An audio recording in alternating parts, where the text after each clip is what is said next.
love your partner, but you actually feel like they're a roommate, you're not alone. And you're not weird.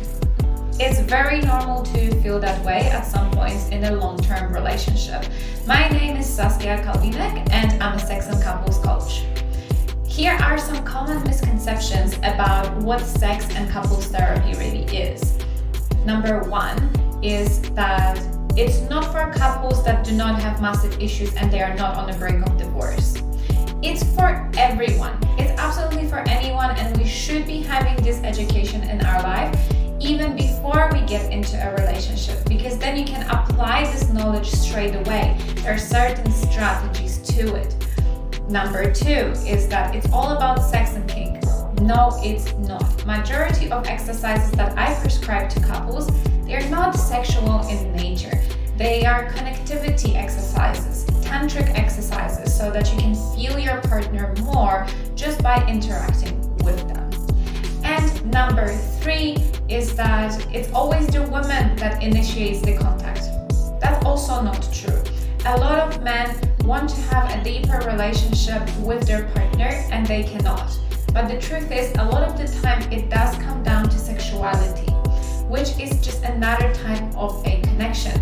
Usually men have less issues with that type of a connection, and women have more ease. With the emotional connection, so just talking, interacting together, and men are more into the physical touch. So I would say that the basis of why the couple might reach out to me is just slightly different there. But the truth is, everything comes down to deeper connection and contact with their partner. Even if I'm hearing from a man that, I'm not having sex as much with my partner as I would like to, there's always something hiding behind it, and they're saying, you know what, I just wish we cuddled a bit more.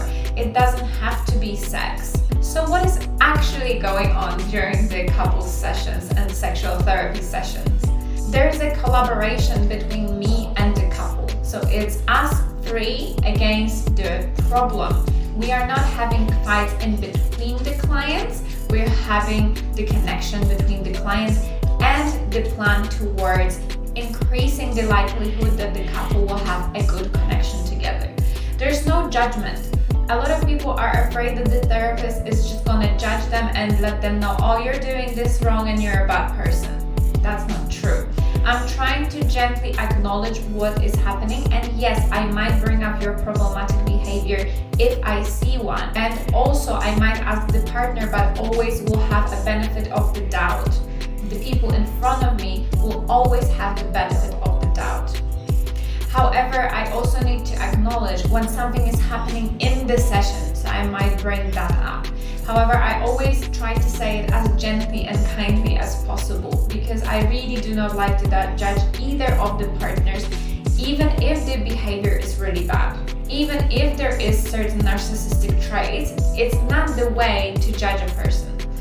You will not learn anything about that person if you're gonna judge them. In fact, if you're gonna accept them for exactly how they are, with all the flaws and everything in between, and give them that unconditional regard and love, they're gonna show their true colors. They might actually make a change. They might, not necessarily will.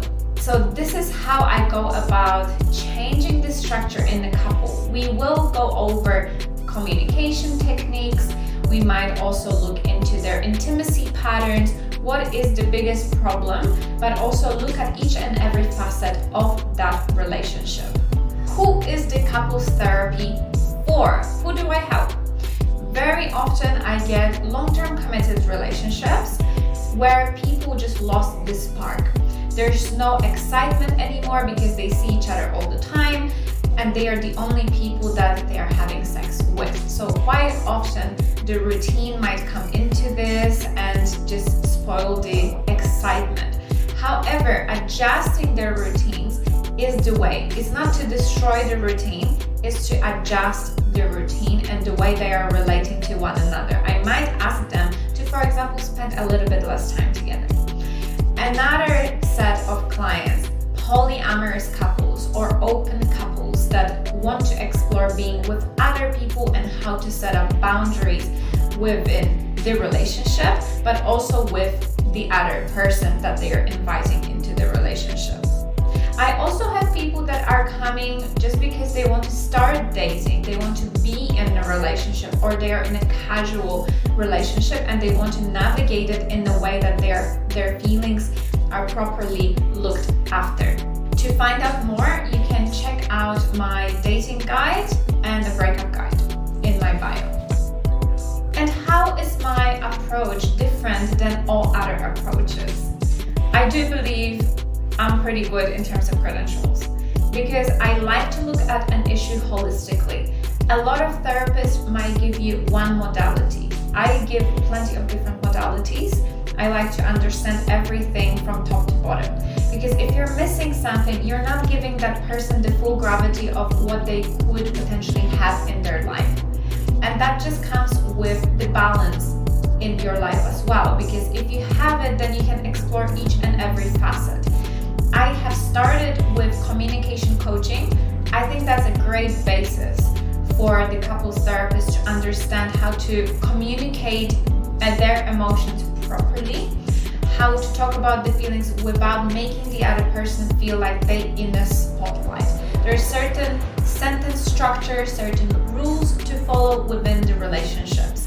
And I talk about it with couples. I'm trying to break things to them about like how they are communicating, what they should be doing differently, as kindly as possible, but with objectivity and no judgment. Everyone does something. There's words that are just slipping in because we have certain feelings. So we're charging these words and pushing them into the world with the energy of anxiety, upsetness, anger.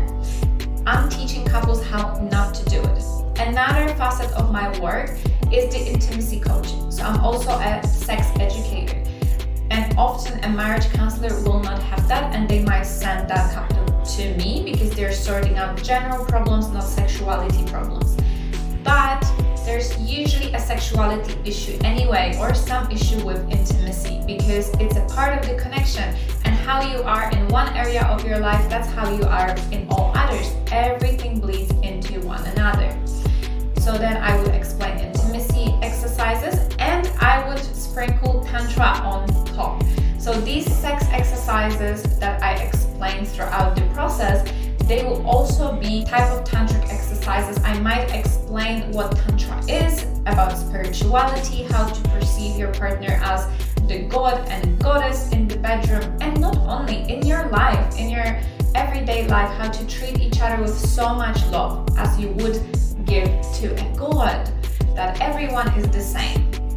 So I combine all of this and I create a package for my clients to enjoy, so that there can be spiritual aspects, and that can be applied to religion as well if you're believing in God. So why wouldn't you treat your partner similarly? If you're thinking, oh, this treatment is amazing, I should apply that in my life everywhere. And then we have the communication bit, so important to process feelings, and the sexual treatment. So if there's any physical problems, I will also give more knowledge on that topic. I might refer to a specific specialist, a doctor, or I might suggest a medication, but with the permission of the doctor. Your intimacy issues are not random, and they are repairable. They're normal. To give you hope, I wanted to bring up a couple of stories from my clients. And so there was a couple that came in with the intimacy problem, and they were absolutely adamant that if this is not going to change, then we'll need to split it up because the libido is just so different, and the people were just not getting what they wanted in the relationship. After some sessions, we discovered that there was just a lot of misconceptions, misunderstandings between them, and the lady in the couple just didn't want to have sex. She said that, oh, there's no libido, but in the end, we identified that libido was in fact there, but it wasn't promoted, it wasn't sparked, just because there was so much undone when it comes to communication and understanding of her feelings. And then when she finally started to process her emotions because she felt understood by the partner, then her libido just started to come back naturally, and they started with no hope whatsoever, and they felt like, oh well, I can't really do it anyway, but let's try that. And they got surprised by how well it actually went for them. Another story, and another couple wanted some advice around parenting and how to set up the routines with their child, it appeared that they didn't have enough boundaries with their child in the relationship, and that affected their sex life.